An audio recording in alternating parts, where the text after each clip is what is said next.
Halo rekan-rekan semua, kali ini kita akan membahas teori investasi. Apa itu investasi?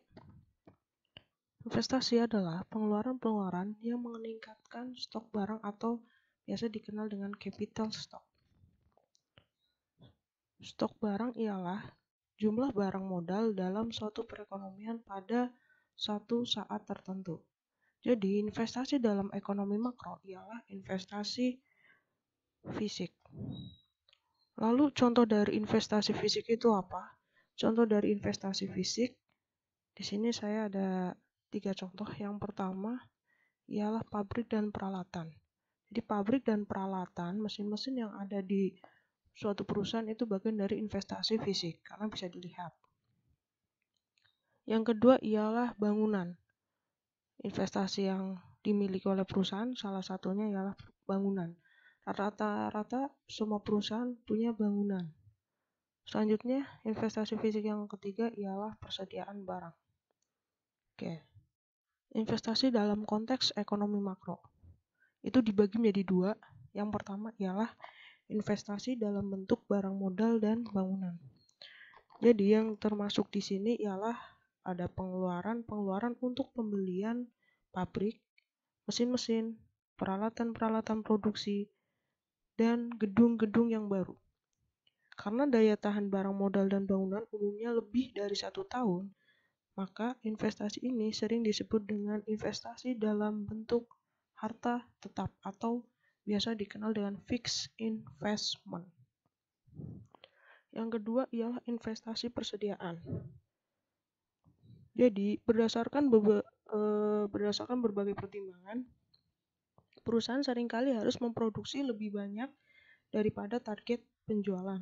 Kalau di sini boleh saya contohkan misalnya ya, sebuah perusahaan yang memproduksi mobil menargetkan penjualan tahun 2020 adalah 50.000 unit. Jadi produksinya bukan hanya 50.000 unit saja, tapi otomatis perusahaan-perusahaan itu akan memproduksi mobil sebanyak 60.000 unit. Terus nilai waktu dari uang. Nilai waktu dari uang yang pertama adalah nilai sekarang atau dikenal dengan nilai present value. Apa itu nilai present value? Ya, nilai present value ialah nilai uang ketika pada masa sekarang. Kira-kira berapa nilainya gitu ya. Contohnya nih.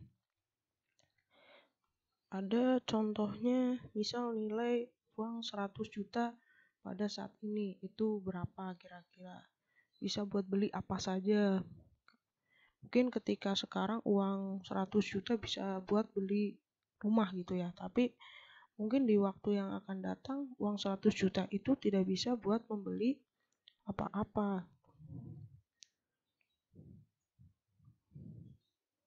Oke, terus yang kedua, selain nilai sekarang atau present value, ada juga nilai masa mendatang atau dikenal dengan future value. Jadi kalau nilai future value ini kita bisa analogikan seperti ini.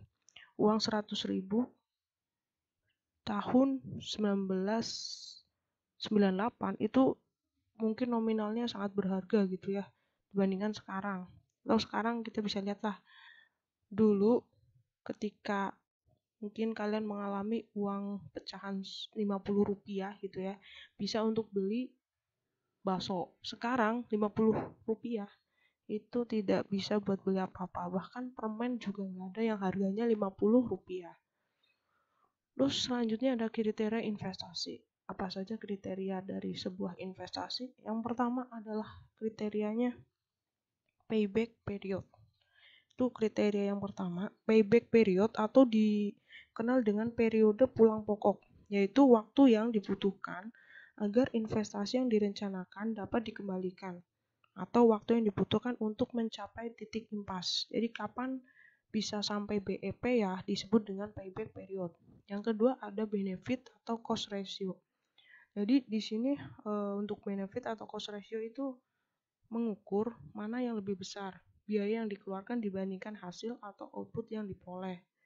Jadi kita membandingkan biaya mana nih yang lebih besar gitu ya. Biaya yang dikeluarkan dinotasikan sebagai dengan C atau cost.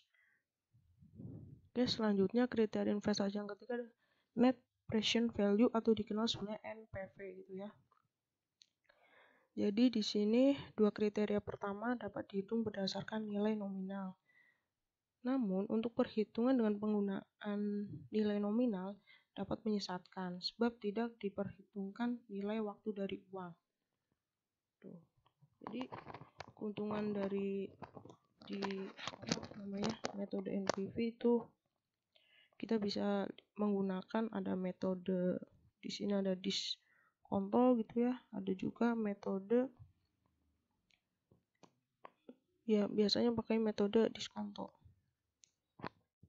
Oke, terus ada kriteria yang keempat nih, ada kriteria yang terakhir yaitu internal rate of return atau dikenal dengan IRR.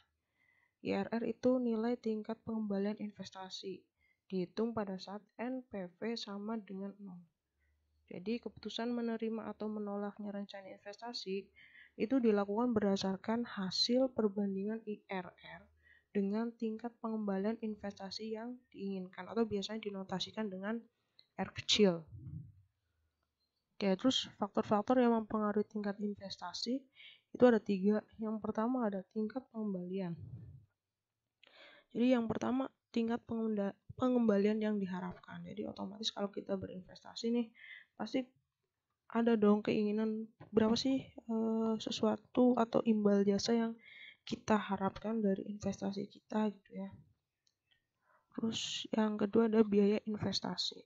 Jadi yang paling menentukan tingkat biaya investasi adalah tingkat bunga pinjaman.